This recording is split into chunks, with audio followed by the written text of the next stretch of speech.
Doctor Byreddy Sabari అను నేను లోక్సభ సభ్యురాలిగా ఎన్నుకోబడినందున చట్టరీత్యా నెలకొన్న భారత సంవిధానము పట్ల యథార్థమైన భక్తి విశ్వాసములు కలిగియుందుననియు భారతదేశపు సర్వసాధికారమున అఖండతను సమర్థించదగినయు నేను స్వీకరింపబోవు కర్తవ్యమును శ్రద్ధాశక్తులతో నిర్వహించదనియు ఆ ఈశ్వరుని సాక్షిగా ప్రమాణ స్వీకారం చేయుచున్నాను. అదే రకంగా ఈ రోజు నందికొట్కూరు నియోజకవర్గంలో దాదాపుగా వైఎస్ఆర్ కాంగ్రెస్ పార్టీకి 80,000 ఓట్లు పడడం జరిగింది. ఆ 80,000 ఓట్లు వేసి వైఎస్ఆర్ కాంగ్రెస్ పార్టీకి మద్దతు తెలిపిన ప్రతి ఒక్క ఓటర్కు కూడా ముందుగా నా ప్రత్యేక ధన్యవాదాలు, కృతజ్ఞతలు కూడా నేను తెలియజేసుకుంటున్నాను. ఒక ముఖ్యమైన విషయం నేను ఈరోజు చెప్పదలుచుకునేది ఏమంటే నేను రాజకీయాల్లోకి వచ్చి దాదాపుగా 11 సంవత్సరాలు అయింది. ఈ 11 సంవత్సరాలలో దాదాపుగా ఒక 5 సంవత్సరాలు ఏ పార్టీలో లేకుండా వ్యక్తిగతంగా నేను రాజకీయం చేసిన. ఆ తర్వాత ఒక 6 సంవత్సరాలు వైఎస్ఆర్ కాంగ్రెస్ పార్టీలో ఉండి నేను రాజకీయం చేసిన. ఈ 11 సంవత్సరాలలో ఏ రోజైనా కూడా సొంత డబ్బు ఖర్చు పెట్టుకొని నేను రాజకీయం చేసినానే తప్ప ఏ రోజు రాజకీయాన్ని అడ్డం పెట్టుకొని 1 రూపాయిని ఇంటికి తీసుకొని పోయినది కూడా లేదు. ఎందుకు నేను మీకు అందరికీ ఈ మాట చెప్తున్నానంటే నిజాయితీగా పనిచేసినాం తప్ప ఏ రోజు కూడా రాజకీయం నుండి ఏం ఆశించి రాజకీయం చేయలేదు. ప్రజల ప్రేమ కోరుకున్నాం, ప్రజల అభిమానం కోరుకున్నాం, ప్రజలు మమ్మల్ని ఇష్టపడాలని కోరుకొని రాజకీయం చేసినామే తప్ప ప్రజల నుంచి ఏం ఆశించి లేదా రాజకీయాల నుండి ఏం ఆశించి మేము రాజకీయం చేయలేం. కాబట్టి రాజకీయాలలో గెలుపోవటములు అనేటివి సర్వసాధారణం, సహజం. గెలిచిన రోజు పొంగిపోలేదు, ఈ రోజు కుంగిపోయే ప్రసక్తి కూడా లేదు.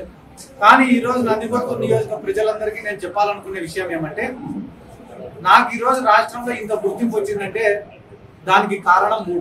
ఒకటి నందికొట్కూరు నియోజకవర్గ ప్రజలు, ఇక్కడ ఉండేటటువంటి నాయకులు. రెండోది వైఎస్ జగన్మోహన్ రెడ్డి గారు. మూడోది వైఎస్ఆర్ కాంగ్రెస్ పార్టీ.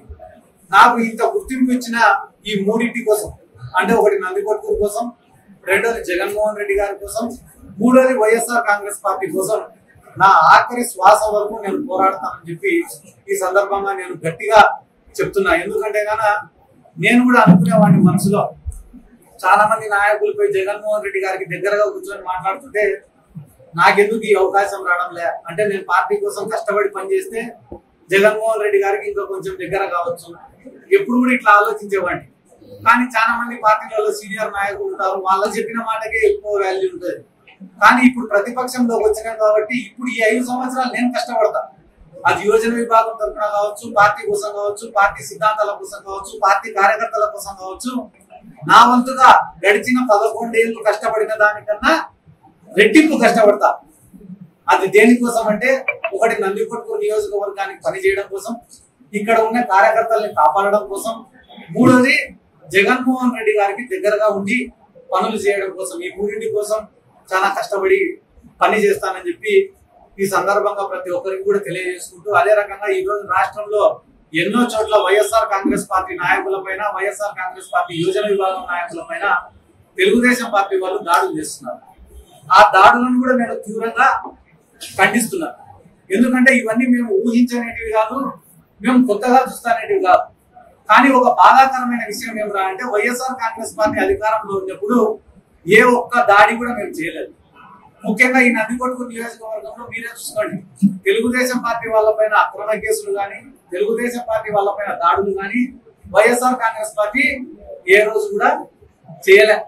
కానీ ఈ రోజు అధికారంలోకి వచ్చి రాకముందే ఇక్కడ ఉన్న ప్రజలను భయపించాలా, నాయకులను భయపియాలా, వైఎస్ఆర్ కాంగ్రెస్ పార్టీ వాళ్ళని భయపియాలా, ఇక్కడ ఉన్న వ్యాపారాలన్నీ లాక్కోవాలా, కాంట్రాక్టర్లను బెదిరించాలా, జరుగుతున్న వర్కులను ఆపాలా, ఇటువంటి ఉద్దేశాలతో కొంతమంది వ్యవహరిస్తున్నారు. కాబట్టి ఇవన్నీ కూడా మంచిది కాదు, ఆ పద్ధతి మార్చుకోవాలా. ఎందుకంటే ఒకవేళ ఇదే పునరావృతం అవుతుంది అనుకుంటే ప్రజల్లోనే తిరుగుబాటు అనేది ఖచ్చితంగా మొదలైతే ఆ రోజు వైఎస్ఆర్ కాంగ్రెస్ పార్టీ కార్యాచరణ కూడా చాలా బలంగా ఉంటుంది.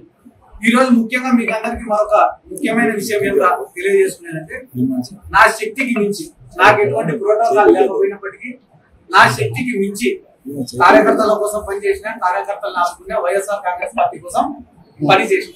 గుర్తుపెట్టుకోవాల్సిన విషయం ఏమిటంటే ఎటువంటి ప్రోటోకాల్ లేకపోయినా కూడా నా శక్తికి మించి నేను పనిచేసిన. అంతేకాకుండా ఈ నందికొట్కూరు మున్సిపాలిటీ పరిధిలో కూడా నేను ప్రజలకు వివరించి చెప్పుకోవాల్సినటువంటి బాధ్యత ఉంది. 2014 నుంచి 19 వరకు తెలుగుదేశం పార్టీకి అధికారం ఇచ్చినారు. అధికారం ఇచ్చిన రోజు వాళ్ళు చేసినటువంటి డెవలప్మెంట్ ఎంత, 2019 నుంచి 24 వరకు దాంట్లో కూడా మా మున్సిపాలిటీ ఏర్పడి ఆలోచన చేయమని చెప్పి కోరుతున్నారు. ఎందుకంటే కన్నా ఈ రోజు ఓడిపోయినామనే బాధ కన్నా మాకు ఎక్కువ ఏమనిపిస్తుంది అంటే ప్రజలు ఎక్కడ మమ్మల్ని చెడుగా అనుకుంటామనే ఆలోచననే మాకు ఎక్కువగా ఉంది. ఎందుకంటే కానీ మేము రాజకీయాల్లోకి వచ్చినప్పుడు మాకు ఏ పార్టీ అండలేదు.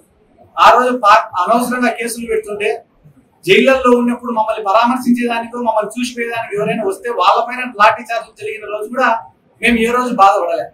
కానీ ఈ రోజు అధికారంలో ఉండి ఈ అధికారాన్ని కోల్పోయే పరిస్థితుల్లో ఓటు చూసే టైంలో ప్రజలకు వివరించి చెప్పుకోవాలని చెప్పే అంశాలు చాలా ఉండేవి.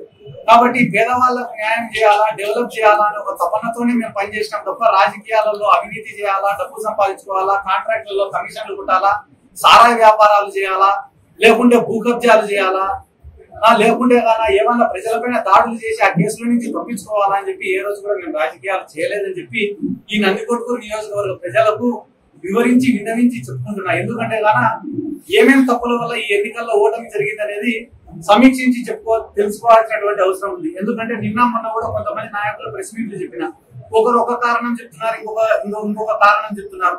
అవన్నీ కూడా బయట మీడియాకి చెప్పేటివి కాదు. కాబట్టి నేను కూడా పార్టీలో కూర్చొని అంతర్గతంగా చర్చించి వాటిపైన కూడా సరైన నిర్ణయం తీసుకుంటాం త్వరలోనే.